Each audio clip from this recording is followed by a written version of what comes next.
Halo Ngominers Merdeka. 17 Agustus guys, hari kemerdekaan. Bikin konten. Oke, buat yang baru aja habis upacara mungkin di kantor atau di mana, selamat beristirahat, atau mungkin habis upacara langsung kerja ya. Anyway,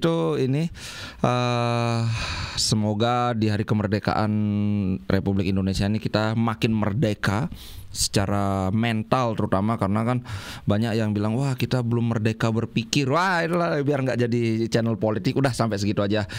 Silahkanlah diterjemahkan artinya apa itu merdeka berpikir, merdeka secara mental dan sebagainya. Nah, langsung saja kita bahas Inter. Tapi sebelum itu aku bahas ini lagi. Akhirnya resmi guys, jeng jeng, Fiorentina mengontrak Gudmundsson dari Genoa. Yang ini secara tidak, bahkan bukan secara tidak langsung, yang secara langsung ada pengaruhnya ke Inter. Nanti kita bahas, karena ya ini aja lah, kan kita nanti lawan Genoa. Ya Gudmundsson baru meninggalkan Genoa. So sekedar informasi saja, Gudmundsson itu dipinjam dengan harga 8 juta.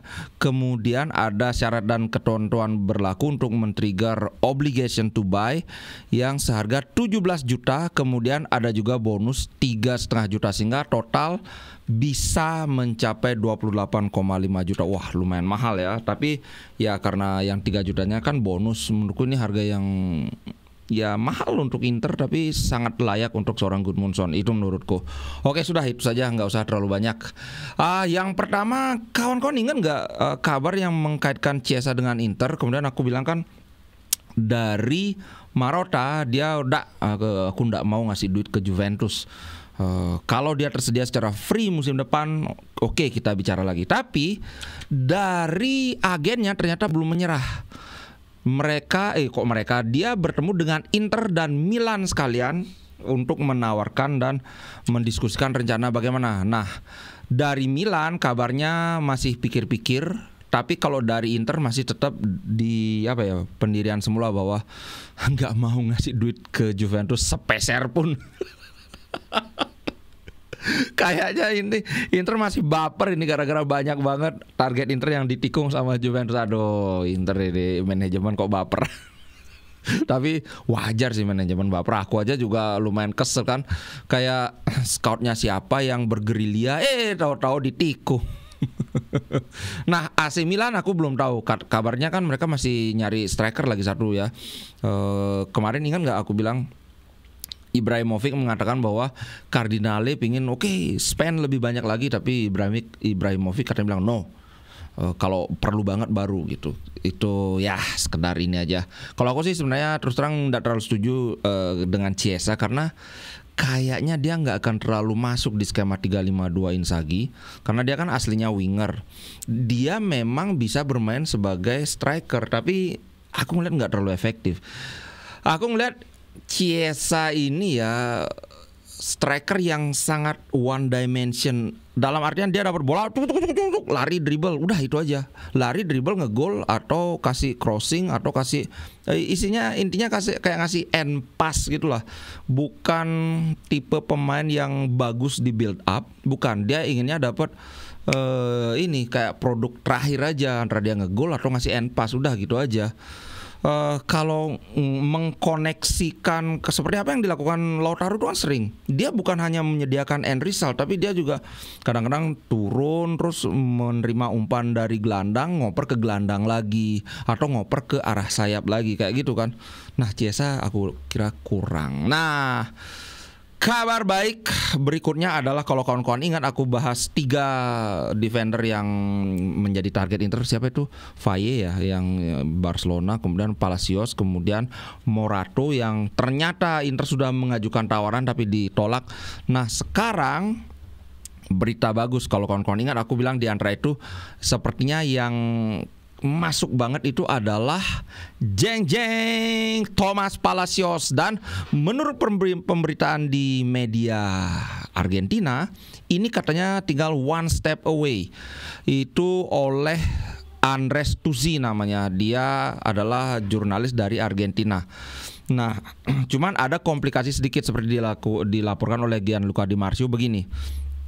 deal ini bisa menjadi agak rumit karena dia itu kan Talleres yang punya, tapi kemudian ada kesepakatan mereka dengan Independiente, di mana Independiente ini punya hak untuk membeli 50% dari kepemilikan si Palacios ini. Nah, saat ini itu opsi itu belum di-trigger. Tapi kalau misalnya ini opsi ini di-trigger, maka Inter itu harus bernegosiasi dengan dua klub, ya Talleres dan si Independiente ini. Nah, bukan hal yang mustahil, tapi ya jelas lebih ini kan lebih complicated, lebih ribet aja gitu. Urusan sama satu orang aja ribet, belum lagi nanti ada bapaknya ikut-ikutan kan. Tapi kalau kawan-kawan lihat, aku baru saja nge-share ini di grup, tembakan jarak jauhnya oke banget, walaupun cuma satu ya kelihatan ya. Yang jelas dia, bayangkan kawan-kawan kan nonton timnas J-Itzes bagaimana, ini kayak J-Itzes tapi versi lebih hebat lagi. Sangat secara fisikal sangat imposing, sangat tinggi dia 1,96 meter kalau nggak salah.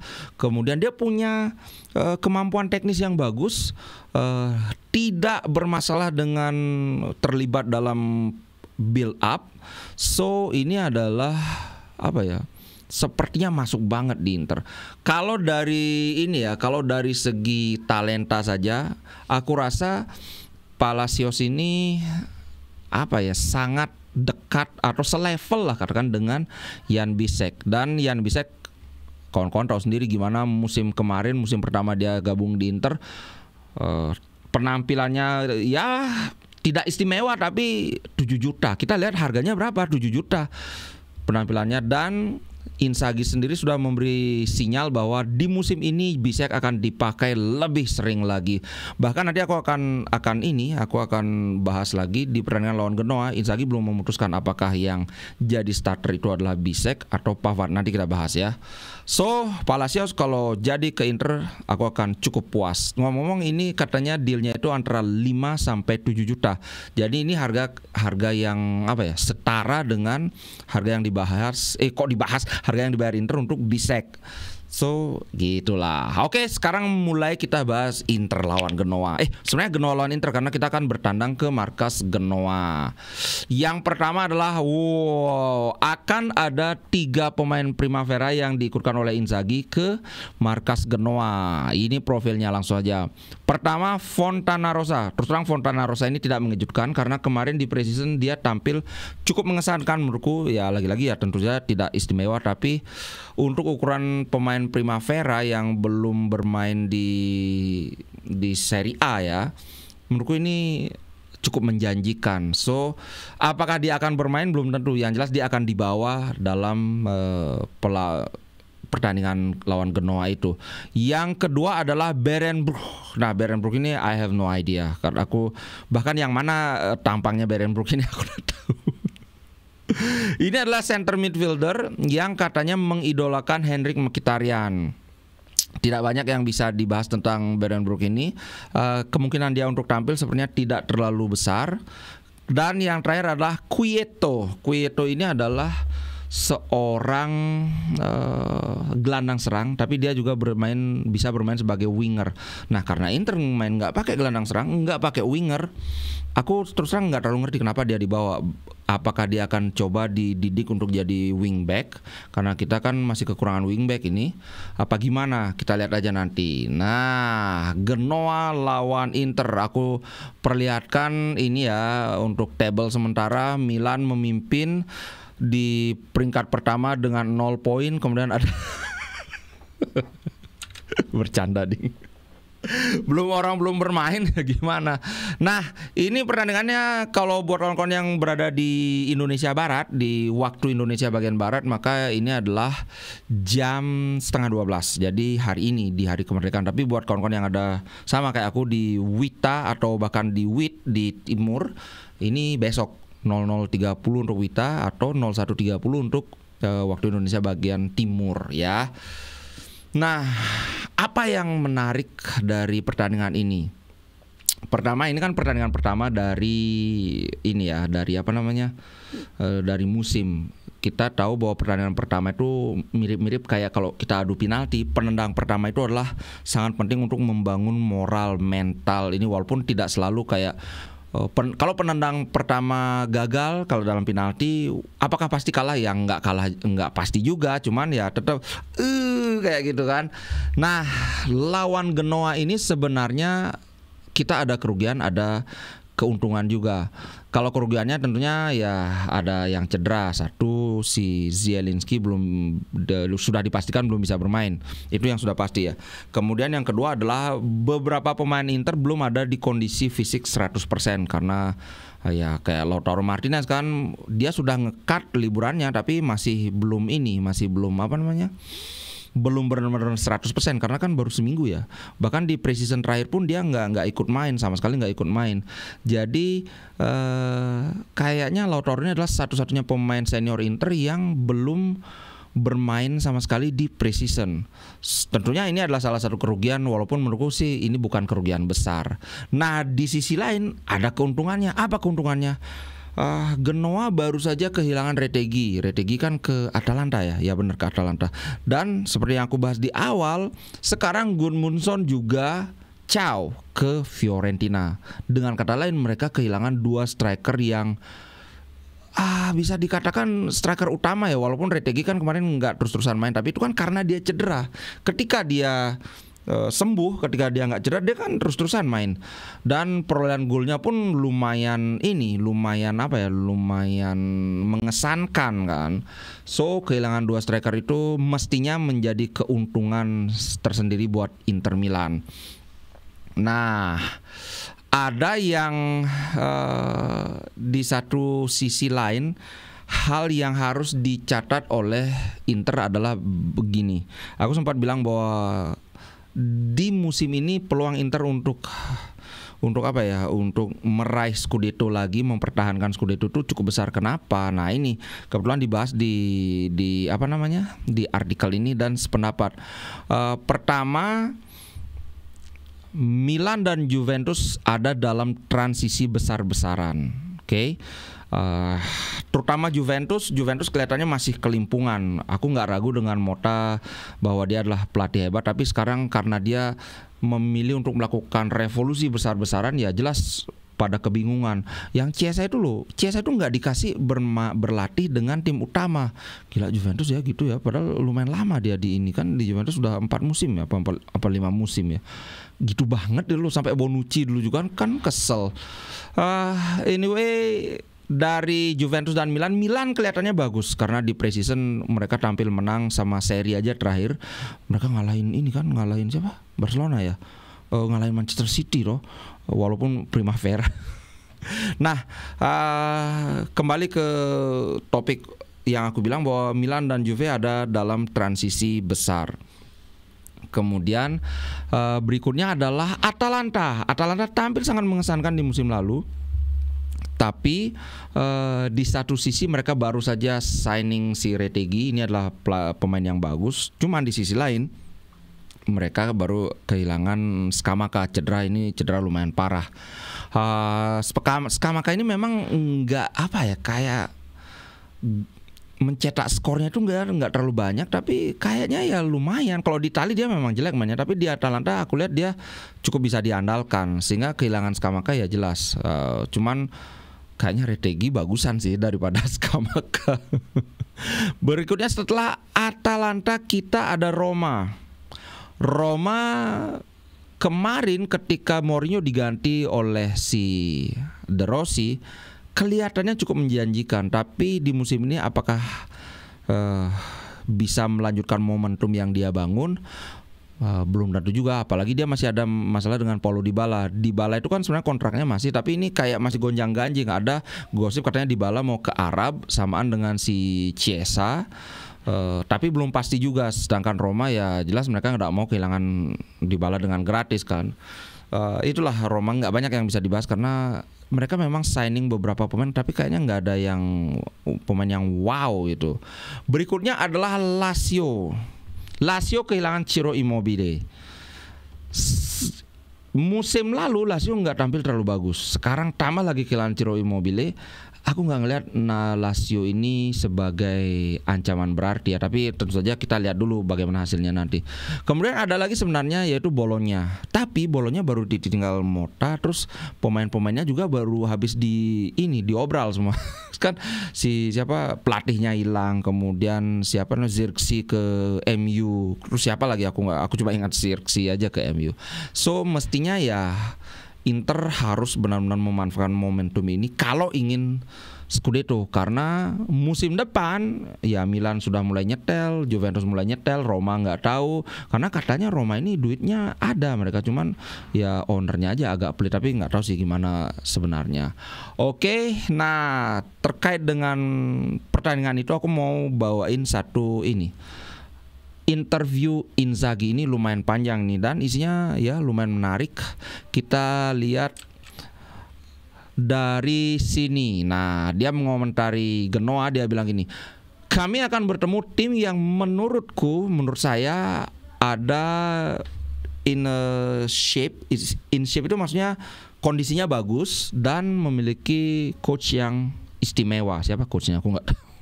Nah, mereka baru saja mencetak rekor dalam penjualan season ticket atau tiket terusan. Jadi atmosfernya akan panas. Ini maksudnya ya penontonnya banyak, supporternya banyak. Kami mempersiapkan diri sebaik mungkin. Marassi ini tidak pernah menjadi stadion yang mudah isi pitch. Ini maksudnya stadionnya, lapangannya jelek apa gimana? Kayaknya lebih ke atmosfer pertandingan itu yang di ini. Nah, persiapan kami bagus, semua tersedia kecuali Zielinski. Sebenarnya Zielinski dan De Vrij kan. Nah ini ya, dan juga De Vrij. Zielinski katanya hanya beberapa hari lagi perlu istirahat, kalau De Vrij masih agak lama. Inzaghi mengatakan bahwa Zielinski dapat dipastikan akan kembali pada pekan kedua lawan Lecce. Kemudian ada emosi yang besar dan kebanggaan untuk debut ini. Kita tahu hal ini di masa lalu. Walaupun ada kesulitan, kita membukukan capital gains, artinya pendapatan. Dan Inter masih tetap kompetitif di Italia dan di Eropa. So well done untuk direktur. Wih, si ngecap dikit ini. Pinter dia, biar aman posisinya ngecap dikit. Kemudian dia juga bilang bahwa anak-anak bermain dengan senyum, yang artinya mereka bekerja dengan lebih bagus lagi, mereka termotivasi. Nah, kita memiliki responsibility yang sama seperti musim lalu. Ada beberapa pemain yang datang, dan ada juga beberapa yang kembali. Di antara coach kan ada coachnya beda-beda, coach kiper lah, coach striker lah, coach fisik lah, segala macam. Nah, banyak tim. Oh, ini maksudnya tentang arrival di ini, maksudnya di tim lawan, maksudnya banyak pelatih yang kembali. Ini mungkin maksudnya kayak si Conte kan kembali ke Serie A tapi ngelatihnya Napoli kan. Oh iya, aku lupa tadi bahas Napoli ya. Udah lewat, nanti aja. Napoli mau lihat dulu pertandingan pertama mereka kayak gimana. Nah, banyak tim yang berinvestasi cukup besar. Nah, kami bagus, terutama dalam hal menjaga struktur yang mirip dengan musim lalu, dan kami mendapatkan pemain yang menarik. Kami tahu bahwa kami harus finalize ini, akhirnya memberi sentuhan akhir. Kayaknya ini mengarah ke signing pemain yang baru atau beli pemain yang baru. Karena selanjutnya dia bilang terutama melihat cederanya Buchanan.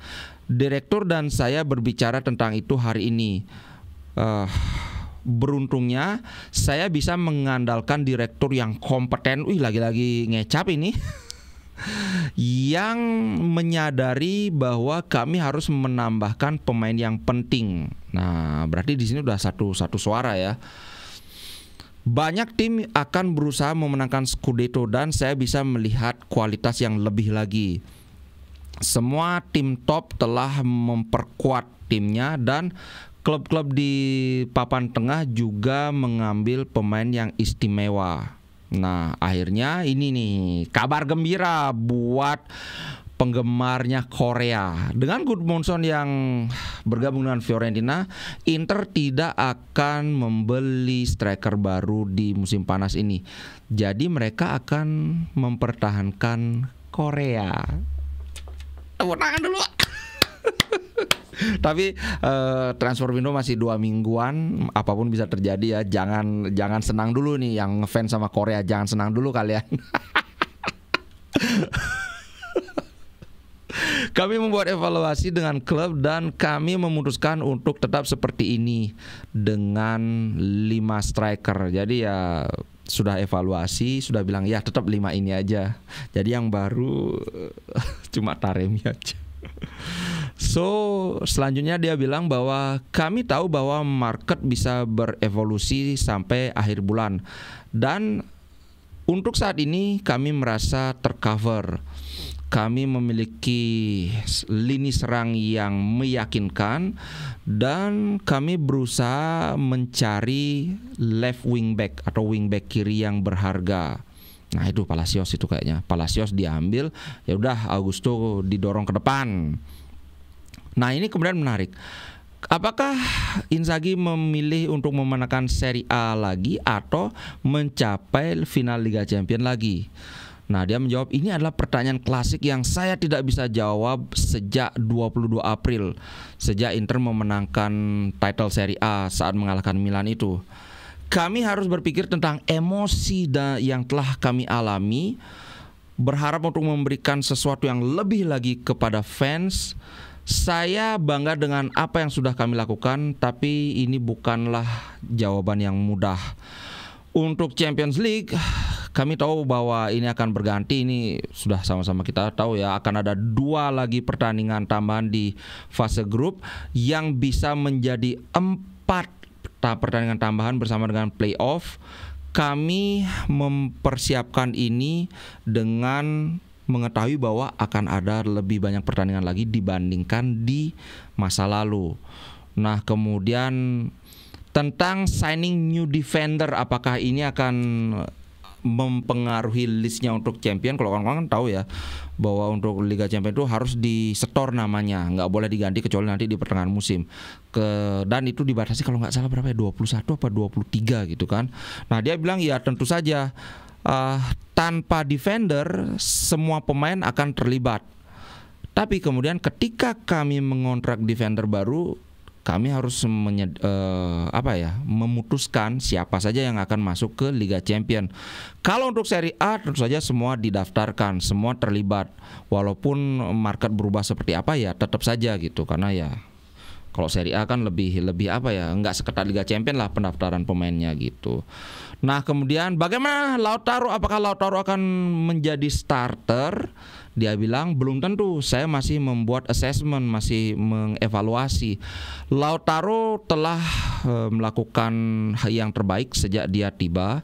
Dia sangat fit dan sangat termotivasi.